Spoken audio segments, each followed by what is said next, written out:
नमस्कार, मैं डॉक्टर रमेश चंद। इस वीडियो में आज हम एक आयताकार बॉक्स के अंदर किसी बिंदु पर विभव का मान ज्ञात करेंगे। इसके लिए हमको दिया हुआ है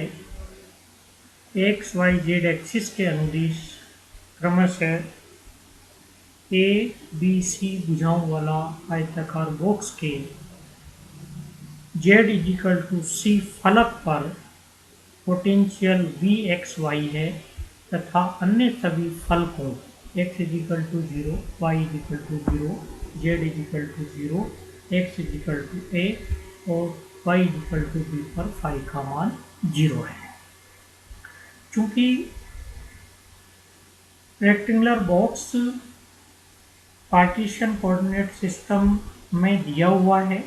अतः लाप्लास समीकरण के solution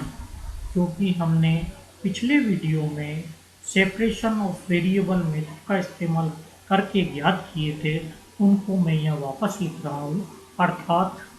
phi at x Y z is equal to summation alpha summation beta a1 sin alpha x plus a1 dash plus alpha x, b1 sin beta y plus b1 dash plus beta y, c1 sin hyperbolic gamma z plus c1 dash plus hyperbolic gamma z where gamma square is equal to alpha square plus beta square। इस प्रकार हम देखते हैं कि equation 1 जो कि phi x Y Z पर potential की वैल्यू हमको देगी, उसमें कुछ कॉन्स्टेंट्स हैं जिनका मान हमको ज्ञात करना होगा। ये जो मान हैं विभिन्न कॉन्स्टेंट्स के, ये इन बाउंड्री कंडीशंस का उपयोग करके हम वन बाई वन निकालेंगे। सबसे पहले बात करेंगे x इजिकल टू जीरो पर phi is equal to zero boundary condition का। x इजिकल टू जीरो पर फाई इजिकल टू जीरो तभी होगा जब a1 dash equal to zero हो। Similarly y is equal to zero पर भी फाई इजिकल टू जीरो होगा जब b1 dash equal to zero और z इजिकल टू जीरो पर भी फाई इजिकल टू जीरो होगा जब c1 dash equal to zero हो। इन तीनों वैल्यूज का इस्तेमाल करके समीकरण एक को जब हम वापस लिखते हैं तो वो इस फॉर्म में बदल जाएगी। Phi x Y Z summation alpha summation beta a1 b1 c1 sine alpha X sine beta Y sine hyperbolic under root alpha square plus beta square Z. इन वैल्यूज को हमने कैसे प्राप्त किया, उसको आप simple x equal to zero और phi is equal to zero रख करके देख सकते हैं कि किस तरह से ये फाई इजिकल टू जीरो मिलेगा x इजिकल टू जीरो का। इस प्रकार इन तीनों बाउंड्री कंडीशन का इस्तेमाल करके हमको समीकरण 2 प्राप्त हुई। अब हमें और भी कॉन्स्टेंट से उनकी वैल्यू निकालनी है। इसके लिए हम x इजिकल टू ए पर phi is equal to zero boundary condition का इस्तेमाल कर रहे हैं, जिसके अनुसार फाई इजिकल टू जीरो तभी होगा जब sine alpha A equal to zero हो, और इससे हमको मिलेगा alpha A equal to N pi और alpha equal to N pi by A, where N एक नेचुरल नंबर है जिसकी वैल्यू 0, 1, 2, 3, 4 आदि के रूप में हम ले सकते हैं। इस प्रकार हम देखते हैं एल्फा का एक मान न होकर के एन वैल्यूज हमको मिलेगी 0, 1, 2, 3 आदि। आप इसका 1 बाई 1 ले सकते हैं। Similarly y is equal to B पर फाई इजिकल टू जीरो है, जिससे हमको मिलेगा beta is equal to m pi by b और बी, और यहाँ एम नेचुरल नंबर आई है 0, 1, 2, 3, 4 आदि। एल्फा और बीटा की इन वैल्यूज को जब हम समीकरण 2 में रख देते हैं, साथ ही a1 b1 c1 चूंकि कॉन्स्टेंट है तो इनके स्थान पर एक नया कॉन्स्टेंट लेते हैं, तो हमको मिलेगा phi x Y z is equal to summation m a N m sine N pi x upon a sine N pi Y upon B sine hyperbolic under root N square upon A square plus n square upon B square pi z, where a N m as you know A1, B1 और C1 के product के रूप में हम यहाँ ले रहे हैं। यहाँ ये भी ध्यान रखिए कि जो अल्फा और बीटा थे वो अब नए वेरिएबल n और m जो कि नेचुरल नंबर्स है उनके द्वारा रिप्लेस हो गए हैं, जो कि इसमें भी आ रहे हैं। अब हमें केवल एक लास्ट कांस्टेंट a_n_m की वैल्यू निकालनी है। उसके लिए हम लास्ट बाउंड्री कंडीशन जिसके अनुसार z c फेस पर फाई की वैल्यू vxy के बराबर होती है। अतः जब हम इस वैल्यू को यहाँ रख दें तो हमको मिलेगा vxy summation m a_n_m sin n pi x upon a sin n pi y upon b sin hyperbolic under root n square upon a square plus m square upon b square pi c। इस समीकरण 4 को simplify करने के लिए sin n dash pi upon A X sin m dash pi upon B Y से multiply करके जो resultant expression आपको मिला है उसको हम x0 to a और y0 to b लिमिट में इंटीग्रेट करें तो हमको नंबर 4 इक्वेशन देगी। 0 to a integration 0 to b integration vxy sin n dash pi upon ax sin m dash pi upon by dx dy is equal to summation m a_n_m integration 0 to a sin n dash pi upon ax sin n pi upon ax dx 0 to b sin m dash pi y upon b sin m pi y upon b dy and multiplied by sin hyperbolic under root n square upon a square plus m square upon b square pi c। ये भी हम जानते हैं कि integration 0 to a sin n dash pi upon a x sin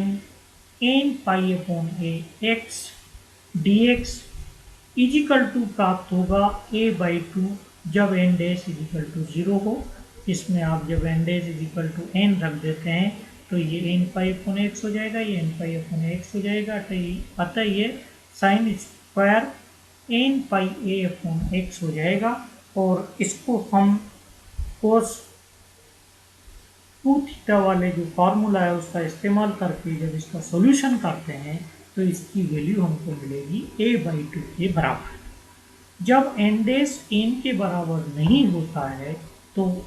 इस relation integration की value हमेशा हमको 0 प्राप्त होती है। इस प्रकार similarly integration 0 to b sin m dash pi upon by sin m pi upon B y d y की वैल्यू जब हम ज्ञात करेंगे तो उसकी वैल्यू b/2 प्राप्त होगी जब m डैश की वैल्यू m के बराबर होगी और जब m डैश m के बराबर नहीं होगा उन सभी स्थितियों में इसका मान 0 प्राप्त होगा। इस प्रकार इन इंटीग्रेशन की इस वाले इंटीग्रेशन की वैल्यू हमको a/2 मिलेगी, इस वाले इंटीग्रेशन की हमको वैल्यू b/2 मिलेगी जब m डैश n के बराबर हो, जब n डैश n के बराबर हो। अदरवाइज सारे अन्य प्रोडक्ट इसमें n dash is not equal to n हो अथवा n dash is equal to not equal to m हो, उन सब के लिए इसकी वैल्यू हमको 0 प्राप्त होगी। इस प्रकार इक्वेशन 5 हमको देगी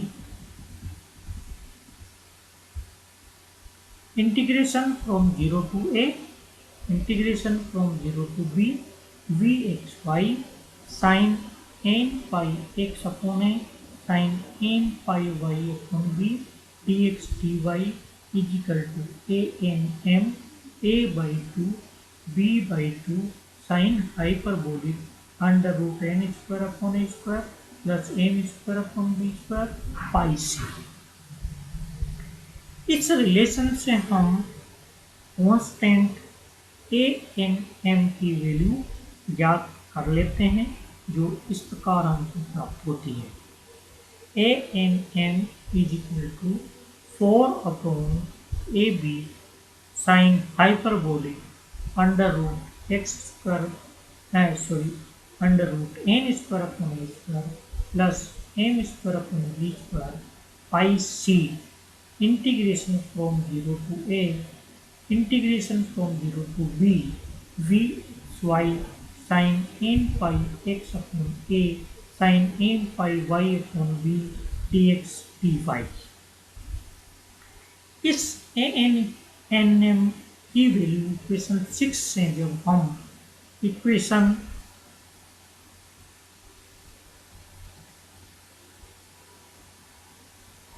3 में रख देते हैं, ए एन एम की वैल्यू इक्वेशन 6 से हम 3 में रख देते हैं, तो हमको 5 की वैल्यू प्राप्त होगी। 5xyz is equal to summation n 4/AB sine hyperbolic under root N square upon A square plus M square upon B square pi C integration from 0 to a integration from 0 to b vxy sin n pi x upon a sin m pi y upon b dx dy